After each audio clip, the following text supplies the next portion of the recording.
Welcome to this session, which is part of World Evidence-Based Healthcare Day. And in this session, we're going to introduce a new tool called the MethodsWizard to assist with the write-up of the methods section of the protocol of systematic reviews. So this is in its sort of beta version at the moment. And we'll give you a full demonstration of it shortly. As I said, this is part of the World Evidence-Based Healthcare Day. The campaign, this year's campaign is exploring the role of evidence in an infodemic and trying to promote the access to trustworthy evidence-based informed health information to try and counter the disinformation. And so one of the things that's been noteworthy during the pandemic is the need to get rapid, good quality evidence in place in order to displace the disinformation that seems to run so quickly around the world. So the key issue within that is this timely preparation of evidence synthesis so that can get to policymakers who can make decisions informed by high quality evidence. And in order to do a timely preparation, there's a number of things that you can do. We've been working with a group called the International Collaboration for the Automation of Systematic Reviews to work on automation tools that speed up the production of evidence synthesis and systematic reviews. But I should say it's not just the automation tools. There are also altered processes in the way you go about the workflow with these automation tools that make it feasible to do it in this much more rapid time frame. So automation is certainly one essential component, but just to emphasize, it's not the only component. So we host a tool here called the Systematic Review Accelerator at Bond University. All of the tools on that are free and available to anybody. For some of them, you need to get an account and sign up, but that sign up is a free process. It's just so that we can track the use of the tools for some of the tools. Several of them, though, you can just log in and use them directly. And these tools are being continually updated and new tools are being developed. If you want to track these tools, probably the best is to use the Twitter handle, which is the @2week systematic review, or you can go to the 2-week systematic review website that's listed here as at the sraccelerator.com. We also give the MethodsWizard, gives a guide to users to write the methods section of the systematic review protocol, in a sense similar to the headings that are in a Cochrane systematic review, but it also guides you through you answer the questions through this wizard, and then it will generate the text for you. So you're doing more of the thinking about what the review is about rather than worrying about the English sentences. We're going to do a demonstration of that first, and I'll hand over to Anna and Connor in a moment to do that. And then there should be plenty of time for a question and answer session. We've done a demo before and it takes about 20 minutes or so. Okay, so I'm going to hand over now to Connor Forbes and Anna Scott, but just to introduce them, Anna Scott leads our health technology assessment work here at Bond University, as well as being part of the CREMARC program in antibiotic stewardship, and was the one who first pushed us to do the 2-week systematic review. But that would not have been possible without our two programmers, Matt Carter and Connor Forbes, and Connor has been the one working on the MethodsWizard, knows it inside out, and so Connor's going to give us the demonstration. So I'm going to hand over to Connor and Anna now. Thanks very much. Thanks very much, Paul, and thank you for that lovely introduction. And welcome everybody who's just joined us partway through. So I'm going to start off by showing you what MethodsWizard actually used to be. So I'm going to, before we go to the really cool toy that we're going to show you in a moment, this is what we used to use. So this is a Word template, which I put together based on primarily the sections that are in the Cochrane systematic reviews, and it looked something like this. very basic, you know, here's all the sections, here's the background. Of course, the introduction background has to be written by clinicians. Methods section, a lot of the boilerplate text was already there with spaces for filling in bits and pieces of information, right? So you have things like, we included studies of described P, the patients in a specific setting, gender, age, etc. Right? So it looked something roughly like this, which is the very low tech version. Until Connor saw that. So Connor and Matt came about and said, this is much too basic. This is taking too long. We can do better than this. And that's how MethodsWizard came about. So MethodsWizard is one of the tools. Can you guys see this? The Chrome screen, MethodsWizard? No? Yes, thank you. So MethodsWizard is a tool that helps you to write the methods section of your systematic review, the protocol and the systematic review itself, of course. And it's meant to guide you through it. So it's built on that Word doc template, but it sort of automates it and makes it faster. So what I'm going to do now is walk you through creating that methods section. And as Paul said, it'll take about 25 minutes. Using an example of an old systematic review that we had done a while back.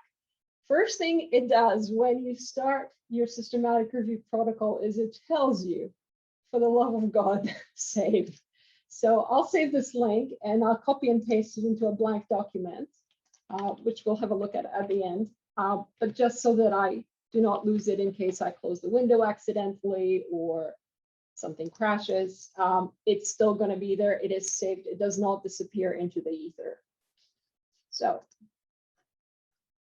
first we start with the title page, and there's already some text pre-filled in there just to give users an example and make it a little easier and sort of get your mind into the mind frame of filling in that specific section. So let's use the actual blue light example. Therapy for acne. Please ignore my spelling mistakes. Apologies for that. Systematic review. And meta-analysis, because we're optimistic.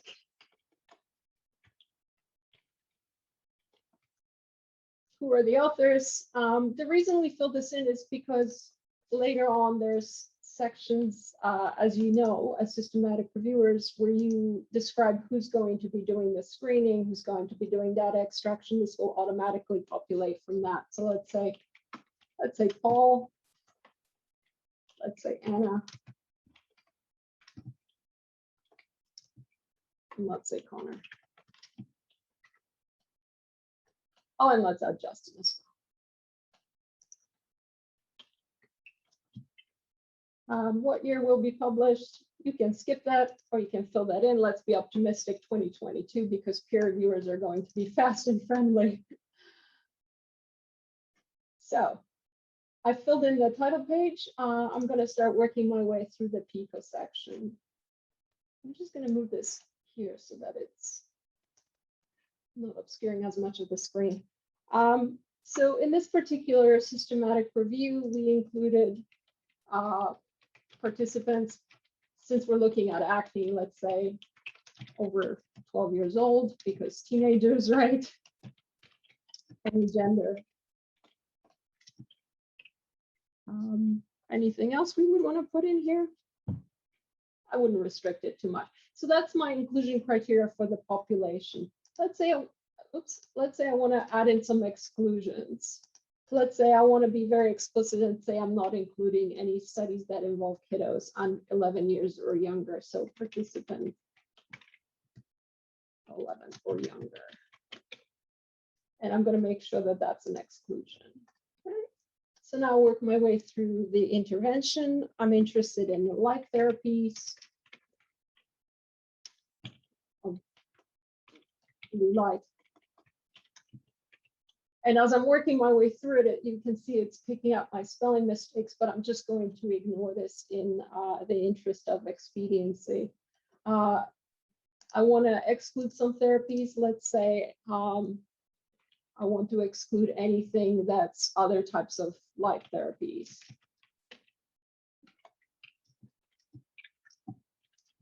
And in this case, I want to give an example. So let's say green light, red light. Comparators. What am I interested in? Let's say placebo,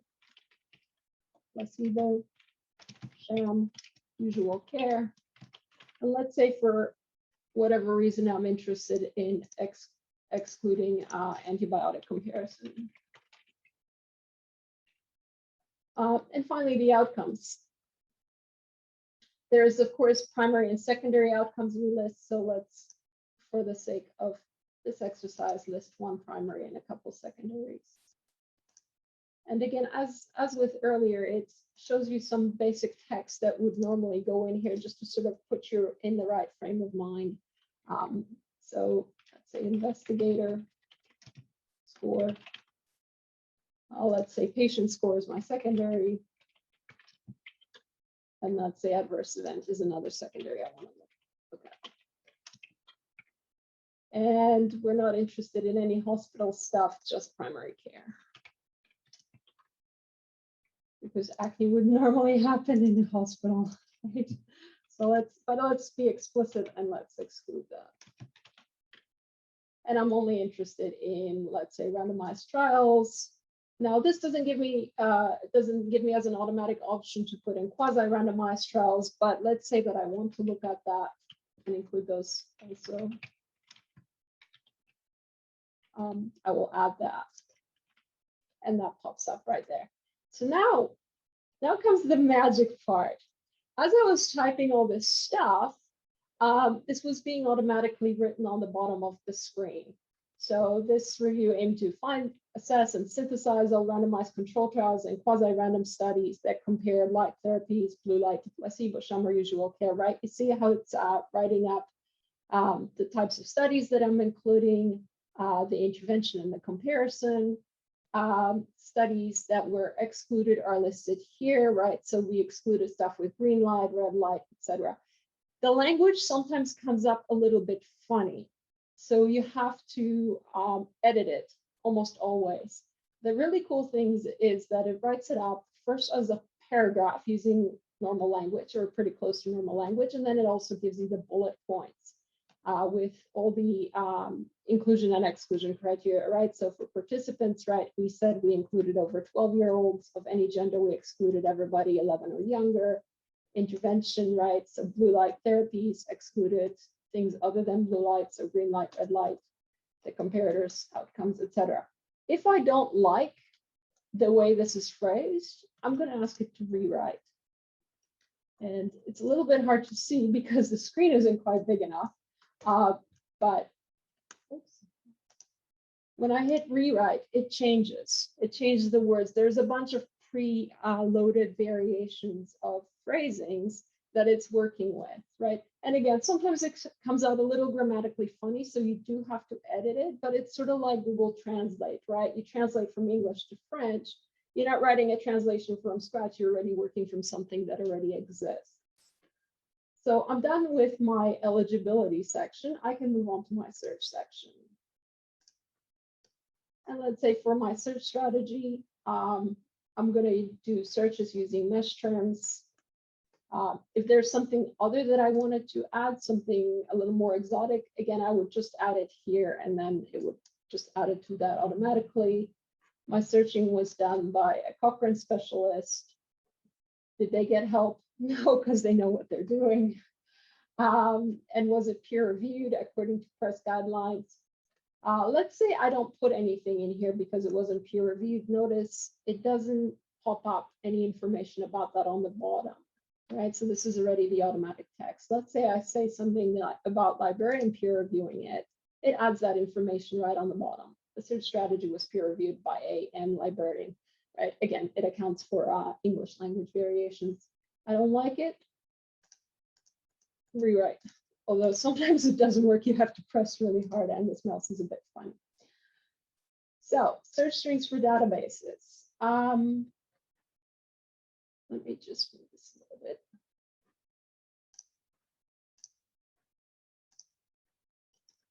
normally, of course, we pick several databases to search through, and some of them are already preloaded here. So let's say I'm going to search PubMed.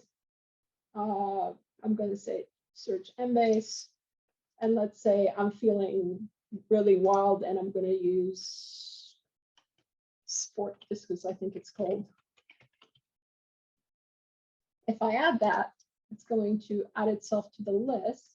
And again, as I'm working my way through this, on the very bottom it says databases used for the search were PubMed, Embase, Ovid, and Sport Discus. Working my way through the rest of the section, when did I run my search? Let's say I ran it today. We will not actually run the search today. If you search back to a specific date, you can put that in. It might make sense to do it if a technology, for example, didn't exist before 20 years ago, right? You would put in a search restriction. Otherwise, there's no point in doing that. And if you leave this as blank, on the bottom, it'll say databases were searched from inception. This mouse is really tricky, sorry. If I had put in a search restriction, let's say to 26. I might need to go back a month because that's previous month. That helps. Let's say I put in a search date restriction to the 1st of September, a very, very short search. Searches were run from 1st September until the end date. Let's see if index AX. This is, Connor, correct me if I'm wrong, this is not currently linked to Polyglot Search Translator, but eventually it will be. So what will happen is if Polyglot Search Translator is a tool that you put in your search string for PubMed and it automatically translates into other database languages. So that's another tool of ours, and we're gonna work out a way to link them up. Right now I have some pre-written search strings. So what I would do is just copy and paste them. So there's my search string for PubMed. I will add in the Embase as well.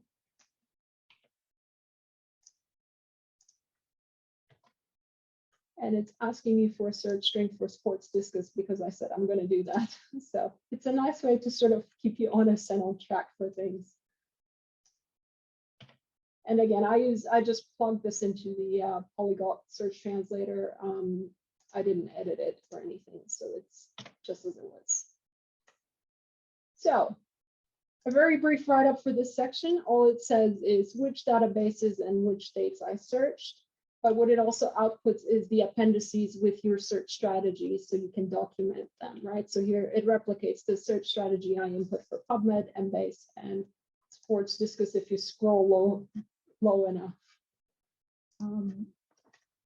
Again, databases are not the only places we search. We would search registries as well, usually.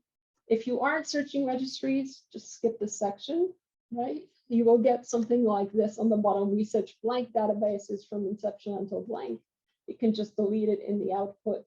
Let's say we're going to search clinicaltrials.gov only because that's all we want to do. And again, put in search dates.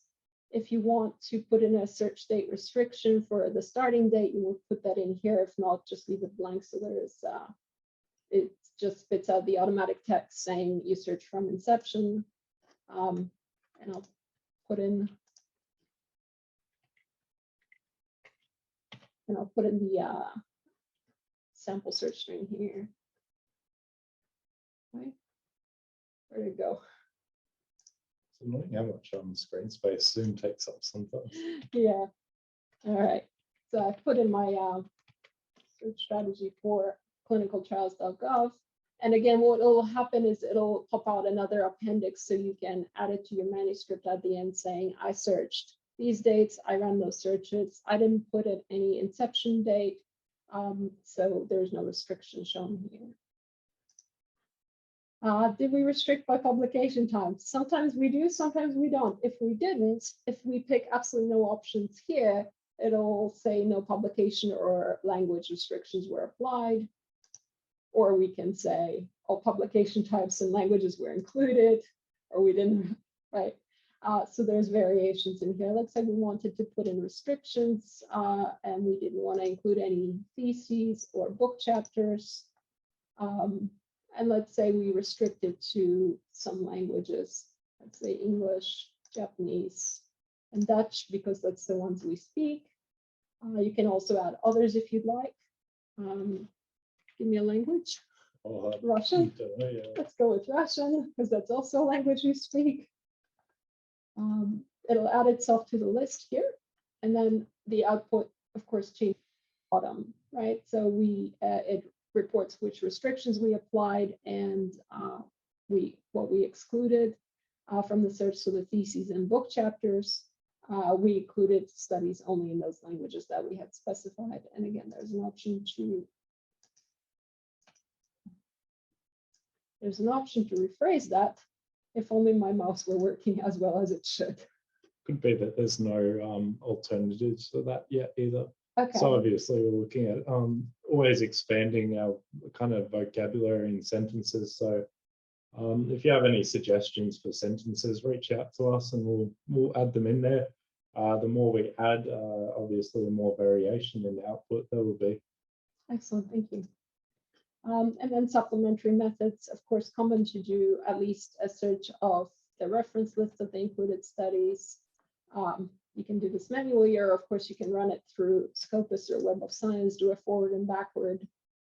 Let's say we also use similar articles and any other options that you had used. So for example, if you used co-sites or any other tools that you could add them here and it'll report that. And here's the output. We performed a backward citation, forward citation, and used the similar articles features. And then it rewrites if we want to. This one only has two options, it looks like. So study selection, moving on. And this is why I input all the author names at the beginning, because we always report who did the screening. So let's say 3 people did screening. We left Paul out of this. Connor, Justin, and I did the screening for this one. You could add somebody else here, although if you add somebody else here, perhaps there's a question to be asked whether or not they should have been included as an author on the first page. You can always go back and add them if you'd like at this point.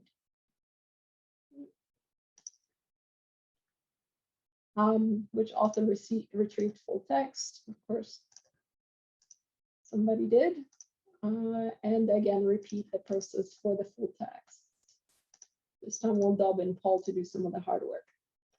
And we resolved disagreements by consensus and referring to a third author.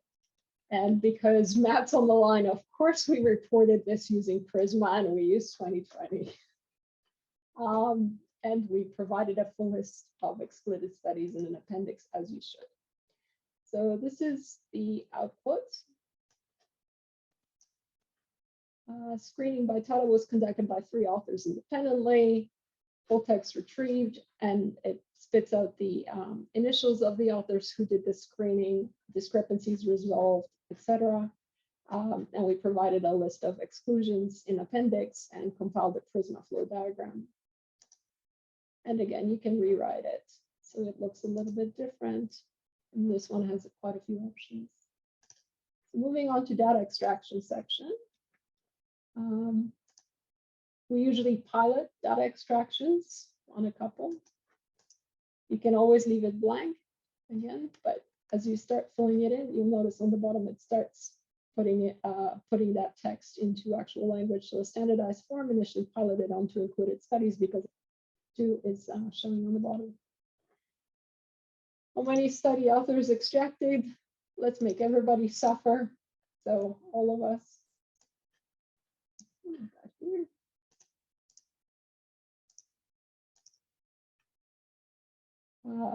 You have the option here to specify what you are extracting. I know some of my colleagues love to say this, what they're actually extracting, and some of us don't. So this is why this is optional, and this is what it looks like. So it asks what you're going to be extracting in terms of the methods. Let's say study authors, year, country. And study design, again, you can add anything else you would like here. Participants, of course, number, age, gender, and again, other things. So for example, in this particular example, you could say something like acne severity, let's say. Intervention, how much, how often, who delivered, comparators. Again, I specified placebo usual care, and I think there were sham devices as well. And I can add anything else here. The really cool thing about this is the outcomes come pre-populated. They come pre-populated from the PICO. So you don't actually have to do any work here. If you're adding any outcomes here, go back and fix your PICO to also specify them as well, of course. And as I had previously selected randomized trials and quasi-random studies, it's showing that here. And here's what that section will look like. So standardized form was piloted, used for data extraction. These are the people who did the extractions, and here's all the information about what was extracted. And this one has several options for rewrite. Risk of bias. Usually have at least a couple people, depending on the size of your systematic review, of course. Did they do this independently? Yes, of course they did. And we use risk of bias tool 1 because it's easier and less work. If you are doing a systematic review of other types of studies, obviously there's other tools you could be using, or there's tools that, for example, is not listed here. Again, you can just add it. And the output just says we used Cochrane risk of bias tool. 2 authors independently assess the risk of bias. And this one has a couple options as well to rephrase. We're getting there slowly towards the end. What software did we use? RevMan. Of course, you could use Stata, or you could use other things as well. Let's say we only used risk ratios. You can add anything else that you want to use here. Standardized mean difference, because everybody reported things on different scales. We didn't use any rate ratios or hazards. And let's say meta-analysis was triggered when we had 3 studies on the same, reporting on the same outcome, and we used random effects. And here's my text on the bottom. So treatment was measured using RevMan. Oops. Hold on, there's images still. This is not symbolic, the light going off. The effect of interventional dichotomous using risk ratios, standardized mean difference for continuous, and you did meta-analyses when 3 studies reported the same outcome using a random model. And here's some variations on the phrasings. We didn't do anything exotic with clusters. You could, in which case it'll ask you for some more information. So let's say where data was not available, you could put in here something like, we extracted the data as it was reported in the study, for example, mean difference between groups, or something else that was happening. The simplest case, of course, is using the individual as the unit of analysis. And this one has a couple of variations as well. With missing data, you may or may not be contacting investigators. If you didn't, just leave it no. If you did, notice it rephrases itself. Did we measure heterogeneity? Of course we did. Publication bias. If you say no, it'll ask you for a reason. But you could just say we did, in which case it'll ask you for what you use. So funnel or Eggers or something else. Let's say funnel. And again, it just pops up that text right on the bottom. Used I-square statistic to measure heterogeneity, and publication bias was assessed using funnel. And here's some variations for the second one, not for the first one. Okay. And then finally, subgroup and sensitivity analysis. Let's say we did a few subgroups. Let's say teenagers. So let's say people, I think, what did we say? They're 12 to 18 versus over 18 years old. And we like sensitivity analyses, so we're going to add one in. I don't know why this says children who drank more than 8 liters a day. I think that's Connor's humor, possibly. Let's see, studies rated 3 or more domains, high risk of bias. And again, notice as I'm inputting the content, it's writing itself up on the bottom. And here's the option to rewrite. Now comes the really, really cool part, the output. So I've done all of this, didn't take very long. I can ask it to put out a document for me with all of this information. And here it is. Just gonna move this a little bit over. So this is what it looks like. So the first section on Pico, it pops it out both as a paragraph, but also as dot points. People prefer different things. There's the search strategy section, which talks about what my search strings look like, which databases I search from to what. And it says see Appendix X for the search strings that I had put in. Similarly for the registries, that should say registries, Connor. We'll have to fix that. And then restrictions that we apply to publication type languages and forward and any supplementary search options that we had selected.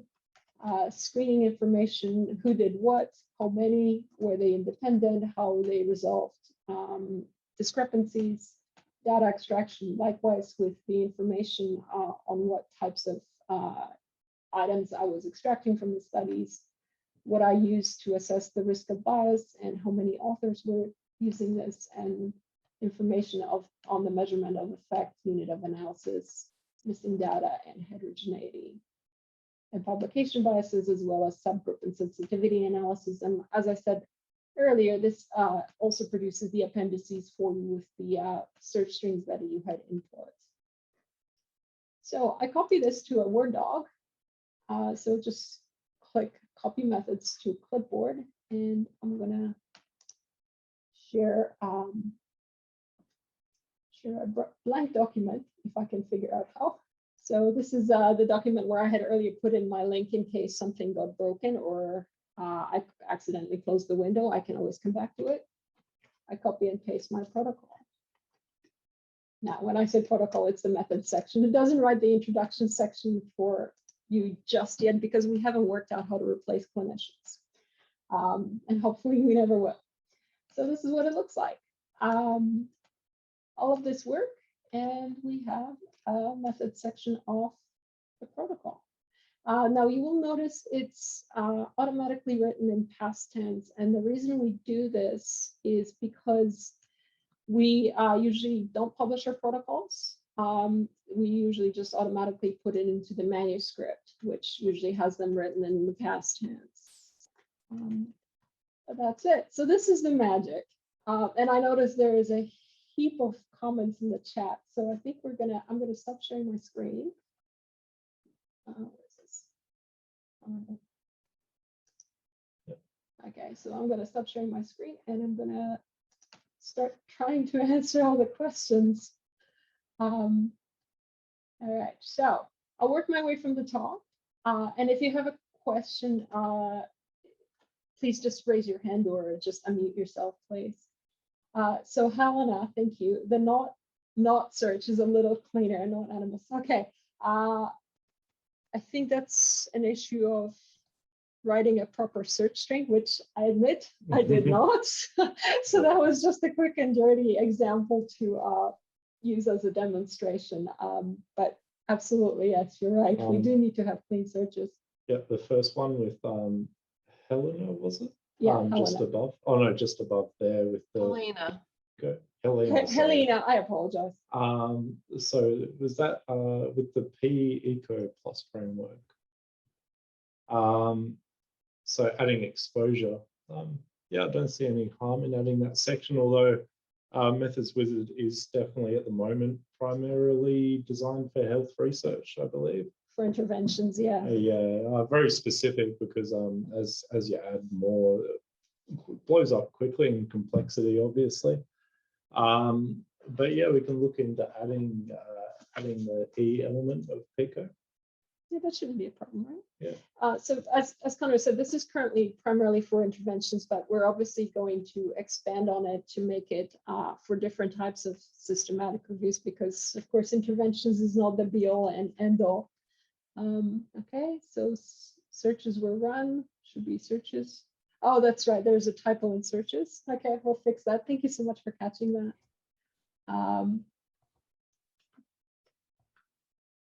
Okay, so we're gonna have to tweak that phrasing, thank you. Software used for study selection. I know you're picking out on items that need to be reported under Prisma 2020. So this is something we need to update. This is, when we put this together, we ran it against, we set it up to be compliant with Prisma 2009. But we've since advanced to Prisma 2020, so we'll have to make it so that it's reporting all of the software that is being used, the automation software, so that we are actually compliant. The output is compliant with the reporting guidelines. Anna, could I jump in with a couple of, in answering a couple of the questions? Lubna has asked, it's a great help in writing. Does the app do the electronic search? Two things on that. One is in helping with the writing, one of the things we've found fantastic for this is if you get a group session where you've got the MethodsWizard displayed on a screen, then you can think about the questions rather than the writing and write the protocol in that group session. So it actually makes that group discussion much more fruitful than it normally would be. And at the end of it, you've actually got a draft of the protocol. People are doing, suggesting a lot of extra things, but you need to think of this as the draft of the protocol. It's not the full version of it. You will now need to go through and just check that, but you've at least captured a very good first draft. The app doing the electronic search, yeah, so some of the things that Anna mentioned was the translation from using polyglot to the different sections. And it would also be nice if that could then just be automated to go into the search. But at the moment, not because of us, but because of restrictions at the database end, we can't actually do that. But we are looking to try and make as much of this actually run the protocol as far as possible for you. And Anna's got some neat ideas about that we'll see in the next version. But thanks for all the suggestions. Yeah, thank you. So I'm just working my way through it, Matt. I'm on to your comments. Do you want to just raise them yourself and talk through? Would that be quicker? Okay. The last one I said, I think, did you say that it only puts it out in past tense and if there's no option to make it future tense? It speaks Australian, Matt. You know what that's like. No, so it's a deliberate choice to put it in past tense because we primarily, it used to be primarily, but now we use it for all systematic reviews. It was originally designed to help us with 2-week SRs, and with 2-week SRs, the 2-week systematic reviews, any time savings that we can generate, we take it. So rather than having to write the protocol in future tense and then rewrite it in past tense for the actual manuscript, we just said, okay, we'll skip the future tense altogether and just write it in past tense. So that we can just immediately plonk it into the manuscript without having to adjust the tenses. I know it sounds like a very minor thing, but I sort of like to think of it as, you know, those top marathon runners in the world who, you know, even a couple ounces off their shoe makes a huge, huge difference in the times that they beat. So it's a little bit like this. Yeah, I mean, I guess it's, sorry, go Paul. Yeah, it's an interesting question. Clive Adams, who was an inspiration for a lot of our work, he used to run the Cochrane Schizophrenia Group, actually had a word macro that would translate the future tense protocol into the past tense to save time. So there's a possibility there we could actually reverse engineer this and take this and generate it back into the future tense. So you've got something you can post as the protocol. Yeah, because I'm just thinking of most protocols published like that, written like that. I mean, you can do it yourself. It's just, for some reason in my head, it seems like it must be easier just to flip it, but clearly there's a bit to do. I think it's an issue of what you end up in as your working paradigm, because I've been working in this for so long, it just seems normal. But you're right, it is a switch. And with the sort of the times that we live in, you know, we try to publish our systematic reviews as much as quickly as possible, given. Yeah, but yeah, you're right. I do remember Actually, at one stage we were considering having like a checkbox to switch between protocol and methods, but then obviously not only the sentences we got to rewrite, but the way we structure the questions as well would also have to be rewritten. So it's something we've been considering, but something that's had to kind of be put aside because it's quite a time-consuming thing to do. But definitely something that's been considered. It's also what you've already prepared is, I mean, I know you're calling it a tool to write the protocol, but I mean, it's also a tool to write the full review. Like it's very, if someone wrote a review as comprehensive as you've made them, then they're already well on their way, apart from obviously the results section, but the method section is still That's coming next. pretty consistent, I think. I don't know what you would change really, but yeah. Pavel, you had a question? Yeah, we Or a go. comment?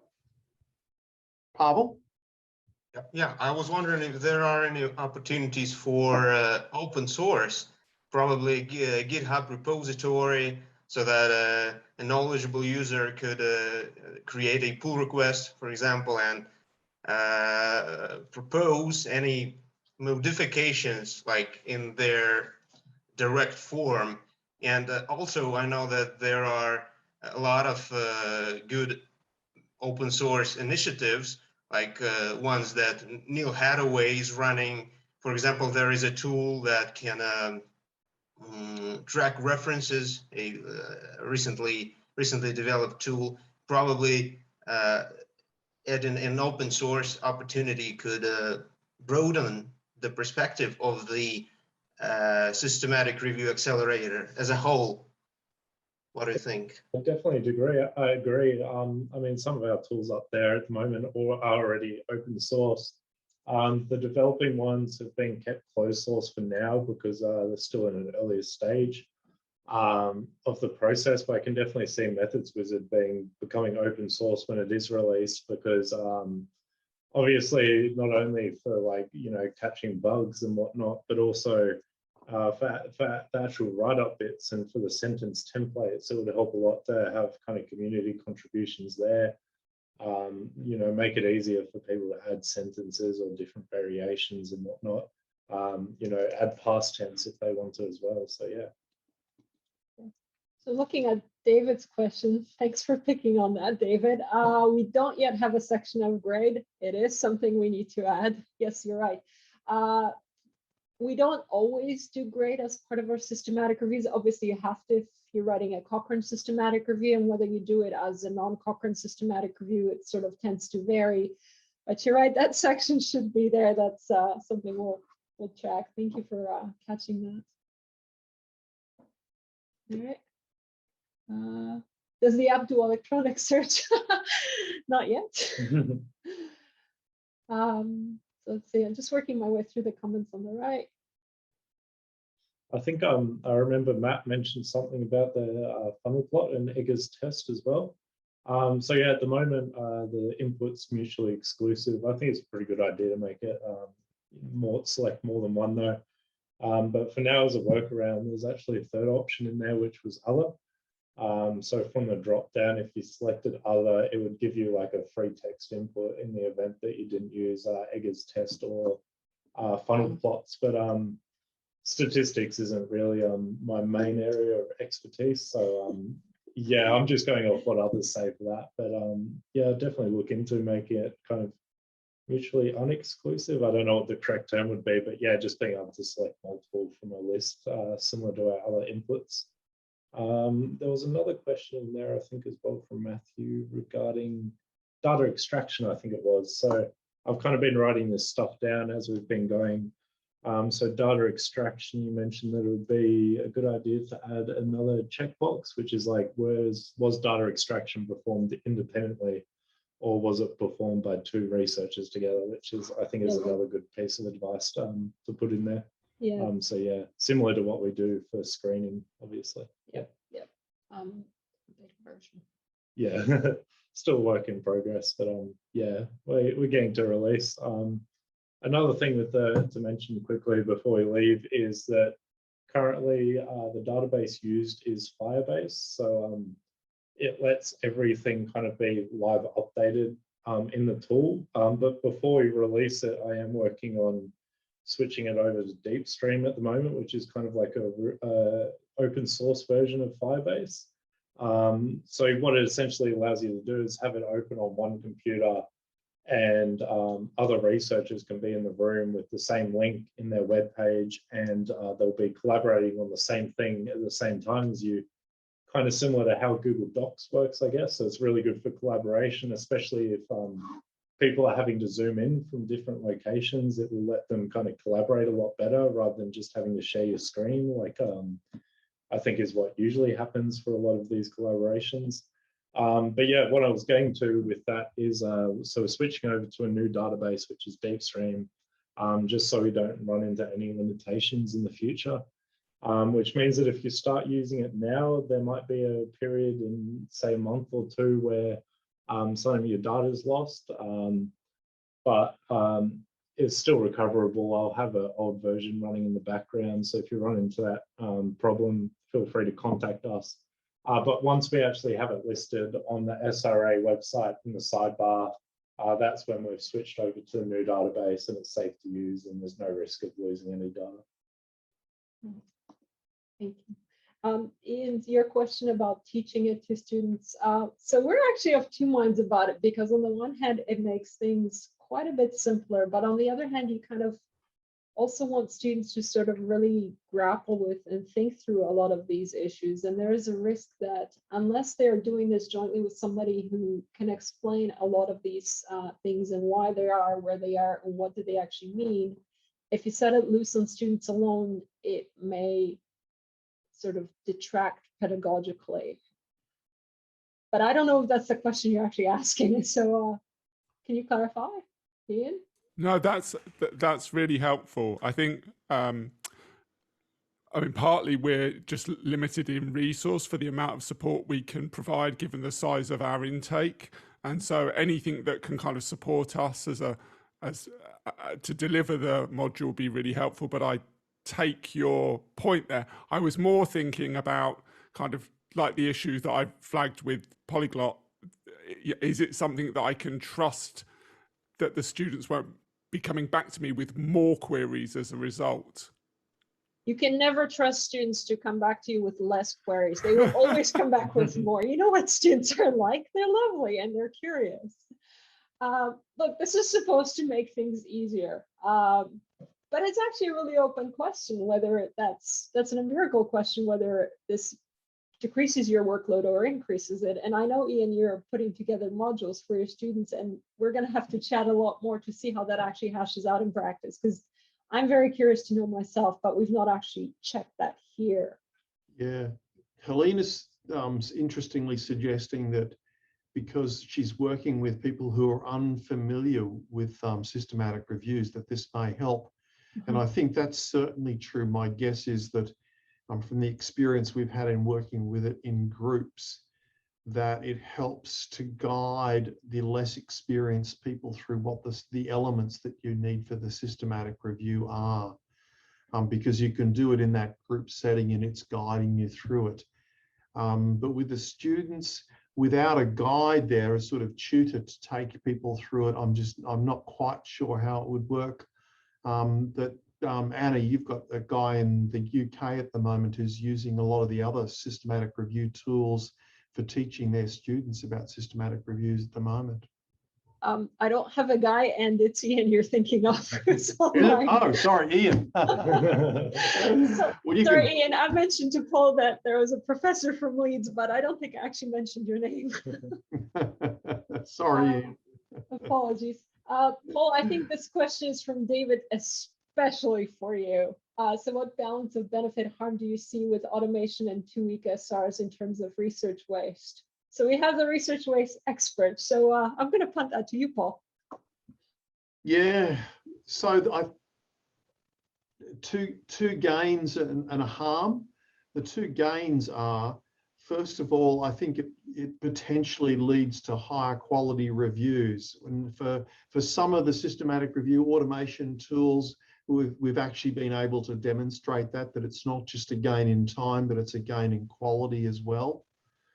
And you can see that with the protocol, that a lot of protocols are missing these essential elements. That's part of why the Prisma protocol statement is there, but people still don't do it.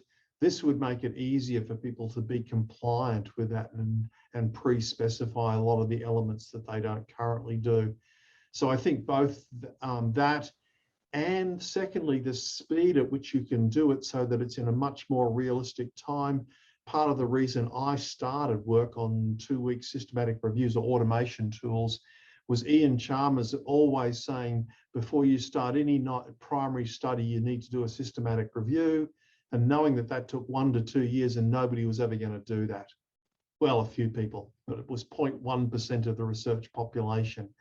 But by being able to do it in 2 weeks, that actually makes it feasible before you put in a grant or start a new study. So that, again, would lead to research waste by being much more responsive to the sort of timeframes in which researchers work. My one worry is we've seen an enormous growth in systematic reviews, and this may just accelerate this growth of redundant systematic reviews. At least I suspect that'd be a better quality, hopefully, but it may also increase that flood of potential reviews that people are putting out in the literature. The best I saw in COVID is one review where there were 17 studies and 25 systematic reviews on the same question. How long before we're going to have to start doing systematic reviews of systematic reviews? Oh, that's already in progress. Right. Thank you so much for all your lovely compliments. Connor's sitting here just beaming because Connor's the one who's responsible for doing all the difficult programming work on this. But it's really lovely to hear. So thank you so much. Yeah, thank you, guys. Right. Is there other questions? Helene has made the comment as well that she always searches for prior reviews. And one of the things that we've been thinking of building in, but this is a future one, is that when you've done it when you've specified the PICO in your question, it would then actually automatically go and search for systematic reviews for you to see if any other systematic reviews already existed that answered your question. We are sort of working a little bit on something in that space, right? That's a future dream. Yeah. So this is from Helena. As a research librarian, I always search for prior reviews. As a result, I've discouraged many PIs from starting a review. Thank you so much for that. And we encourage everybody to experiment with this. So because, as Connor said, there's going to be a transition period between a thing and another thing. Yeah, the database. Thank you. Yeah. If you'd like to use it, play with it, just send myself or Connor an email and we will absolutely give you access to play around with it. And any feedback, suggestions, comments, we are very, very grateful and always happy to receive. Yeah, and then maybe we'll send out an email or something when we release it. And we'll send out an email when we release it and we'll brag about it on Twitter, of course, as we always do. Yeah. All right. So I think we'll wrap it up here. Thank you so much to everybody for coming. I know it's quite early in the morning for some of you and late at night for others, so we really appreciate it. And you'll be hearing from us. Thank you, everyone. Thank you so much, everybody. Have a good night or good morning, as the case may be.